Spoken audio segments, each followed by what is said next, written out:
안녕하세요, 소라게튜브입니다. 오늘은 소라게 사육 시 발생 가능한 응급상황 대처 방법을 말씀드리겠습니다. 소라게 사육이 처음인 경우 갑작스러운 위기 상황에 직면하게 될 때가 있는데요. 바로 검색해봐도 원하는 정보를 찾기가 어려운 것 같습니다. 그런 정보들을 기준으로 이야기해 보겠습니다. 첫 번째로 탈피각을 버렸을 때입니다. 많이들 하시는 실수인데요. 갑각류 생물들이 탈피를 하면 탈피각을 먹지 않는 애들도 많습니다. 하지만 육지소라게는 탈피각을 반드시 섭취해야 하는 동물입니다. 탈피 시 호르몬의 변화를 통해 외피 조직 내부에 있는 조직들을 두부처럼 물렁거리게 변화를 시킬 수 있습니다. 그렇게 하고 외피 조직을 벗어낼 수 있는 것이고요. 이렇게 빠져나온 뒤에는 소라게의 외피를 딱딱하게 하기 위한 과정이 필요합니다. 그 과정에서 반드시 섭취해야 되는 것이 소라게가 벗어놓은 탈피각입니다. 그런데 이 탈피각을 잘 모르고 버려버리시는 경우가 많은데요. 이런 상황에 대해 몇 가지 방법을 말씀드리겠습니다. 우선 가장 좋은 방법은 꽃게를 먹고 남은 껍질을 급여하는 방법입니다. 대신 그냥 주게 되면 상할 수도 있고 너무 딱딱해서 부숴 먹지 못할 수도 있습니다. 따라서 에어프라이어나 전자레인지로 완전히 익힌 뒤에 믹서기로 갈아주시는 것을 추천드립니다. 그리고 게 껍데기에 있는 털은 금방 상하거나 냄새가 심할 수 있으니 칼로 그어내면 쉽게 벗겨질 것입니다. 꽃게가 없는 경우라면 인터넷에서 키팅 가루를 구매해서 주셔도 되고요. 그게 아니면 최후의 방법으로 달걀 껍질을 주시는 방법이 있습니다. 대신 달걀 껍질은 탈피를 마친 소라게가 잘 먹지 않기 때문에 가급적이면 게 껍데기나 키팅 가루를 추천드리겠습니다. 두 번째로 지상 탈피를 발견했을 때입니다. 소라게가 탈피 시기가 되면 버로우를 해가며 여기저기 땅을 파고 다닐 텐데요. 이때 원하는 자리를 찾지 못하거나 누군가의 방해가 이어지는 경우에는 결국에는 지상 탈피를 하게 되는 경우가 있습니다. 소라게가 움직이지 않고 가만히 있을 경우 죽은 줄 알고 버리시는 경우가 매우 많습니다. 자세히 들여다보고 꾸물거리는 움직임이 있는지 잘 관찰해 보시는 게 좋을 것 같습니다. 우선 소라게가 폐사하면 금세 냄새가 나기 때문에 악취가 나지 않는 경우라면 잘 지켜보실 필요가 있고요. 이렇게 지상 탈피를 하는 경우에는 따로 격리를 해주시거나 격리실이 없는 경우라면 페트병을 이렇게 오려서 테두리를 만들어 주시는 게 좋습니다. 탈피 중에 다른 소라게에게 공격당하게 되면 폐사될 수 있기 때문에 격리해 주시는 것을 반드시 추천드리겠습니다. 세 번째로 부절 상황입니다.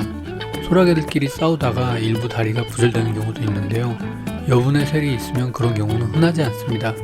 그것보다는 온습도가 맞지 않거나 환경적인 스트레스가 많은 경우 스스로 다리를 부절시키고 폐사에 이르기도 합니다. 이런 경우에는 현재 사육장의 온도와 습도에는 문제가 없을지 점검이 필요할 것 같습니다.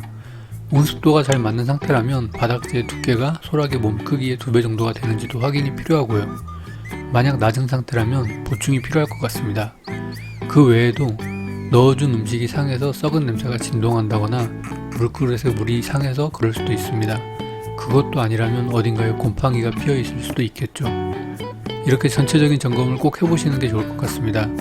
그리고 이미 많은 다리를 잃거나 가장 중요한 집게발을 잃은 상황이라면 움직임이 자연스럽지 못할 것입니다.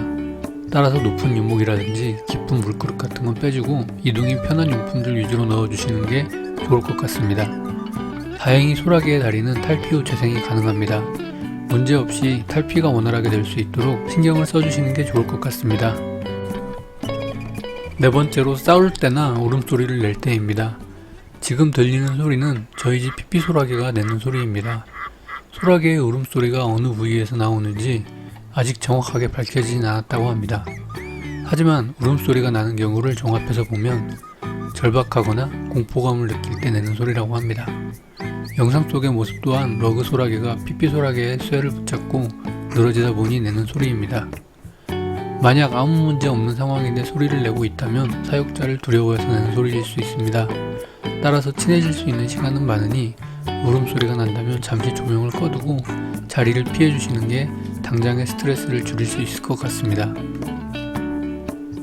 다섯 번째로 돌에 끼었을 때입니다. 모든 소라게에게 나타나는 현상은 아니지만 비교적 몸에 위에 큰 쇠를 입고 다니는 바이오 소라게가 좁은 공간을 통과하지 못하고 쇠를 끼어 있는 경우가 종종 있습니다. 이런 경우에는 천적으로부터 잡혔다고 판단하고 쇠를 벗고 나와버리는 경우가 발생할 수 있는데요. 충분히 나올 수 있는 상태가 아니라면 직접 꺼내주시는 게 좋을 것 같습니다. 그리고 이런 상황을 고려해서 사육장은 넓을수록 좋은 것 같습니다. 만약 현재 작은 사육장을 사용 중이라면 불필요한 용품은 최소화해주는 것을 추천드리겠습니다. 여섯 번째로 물에 빠졌을 때입니다. 지난 영상에서도 몇 차례 말씀드린 부분처럼 육지 소라게들은 품종에 따라 물을 많이 무서워하기도 합니다. 특히 인도 소라게는 그 중에서도 물을 많이 무서워하는 편이고요. 해변종인 딸기 소라게마저도 물속에 장시간 있게 되면 익사할 수 있습니다. 따라서 그냥 잠수를 즐기는 것 같을 때는 그냥 놔두셔도 되는데요. 올라가는 길을 못 찾고 힘들게 방황하고 있는 상태라면 바로 꺼내주셔야 합니다. 그리고 이런 경우가 자주 발생한다면 차라리 낮은 물그릇으로 교체하는 게 나을 수 있습니다. 큰 물그릇을 사용하려면 올라오는 길이 반드시 잘 마련되어 있어야 합니다.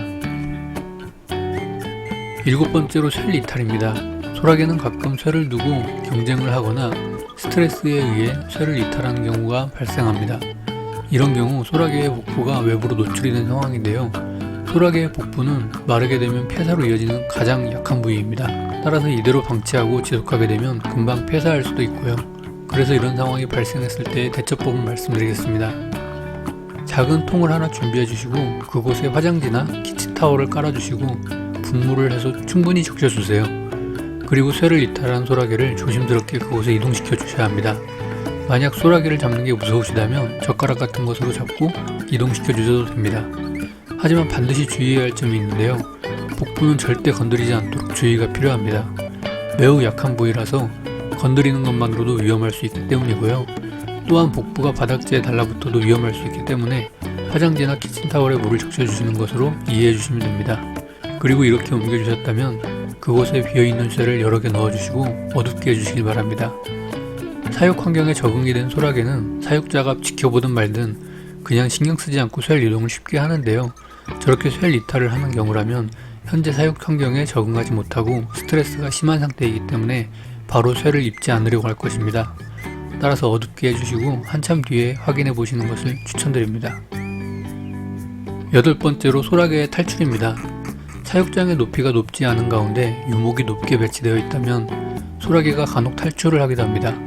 사육장이 높은 가운데 떨어지게 되면 쇠이 부서지게 될 수도 있고 그렇게 되면 복부에 영향이 발생할 수 있으니 가급적이면 이런 일이 발생하지 않도록 환경을 잘 조성해 주셔야 합니다.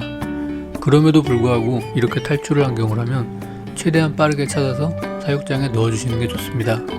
소라게 습성상 어두운 곳으로 숨으려고 하기 때문에 소파 밑이나 침대 밑과 같은 더러운 곳에 가게 될 확률이 높습니다. 당연히 이런 먼지가 소라게에게 좋은 영향을 줄 것 같진 않아 보입니다. 또한 우리나라는 서식지 환경에 비해 매우 춥고 건조할 수 있으니 가급적 빠르게 찾아서 이동시켜 주시기 바랍니다. 오늘은 이렇게 응급상황 대처 방법에 대해 말씀을 드렸고요. 다음 시간에는 소라게 사육 시 주의사항이라는 주제로 다시 찾아뵙겠습니다. 그럼 영상 시청해 주셔서 감사드리며 영상이 도움이 되셨다면 구독 부탁드리겠습니다. 감사합니다.